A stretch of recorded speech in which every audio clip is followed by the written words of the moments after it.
Acts chapter 14.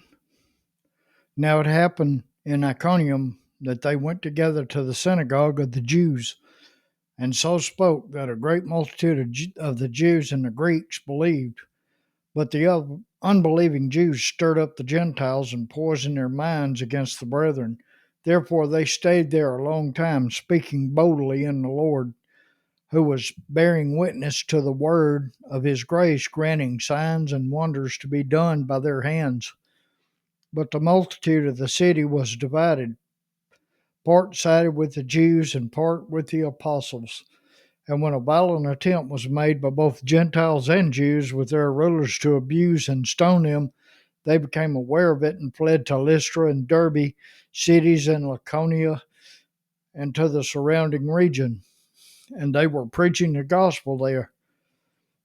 And in Lystra, a certain man without strength in his feet was sitting, a cripple from his mother's womb, who had never walked. This man heard Paul speaking. Paul, observing him intently and seeing that he had faith to be healed, said with a loud voice, "Stand up straight on your feet." And he leaped and walked.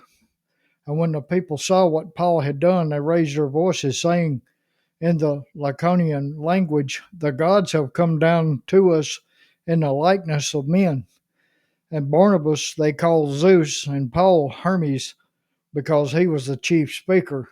Then the priests of Zeus, whose temple was in front of their city, brought oxen and garlands to the gates, intending to sacrifice with the multitudes. But when the apostles Barnabas and Paul heard this, they tore their clothes and ran in among the multitude, crying out and saying, "Men, why are you doing these things? We also are men with the same nature as you, and preach to you that you should turn from these useless things to the living God, who made the heaven, the earth, the sea, and all the things that are in them, who in bygone generations allowed all nations to walk in their own ways.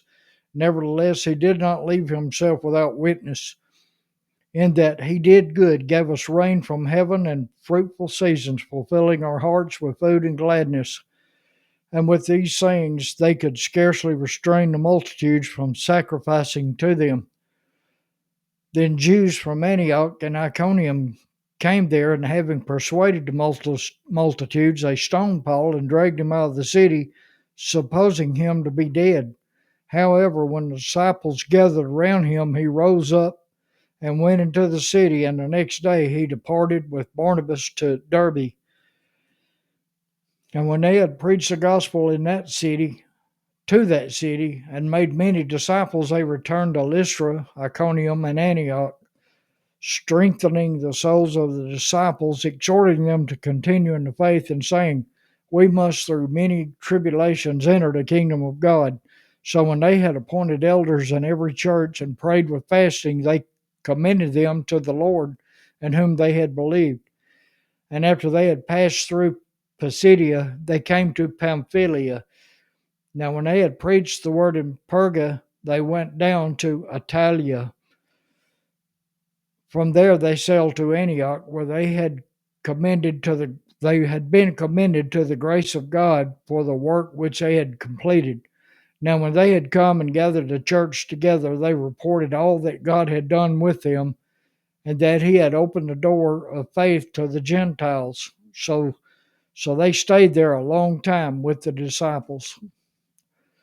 Well, okay, that's chapter 14, and we'll move on to chapter 15 maybe later this evening or tomorrow one. And thank you for listening.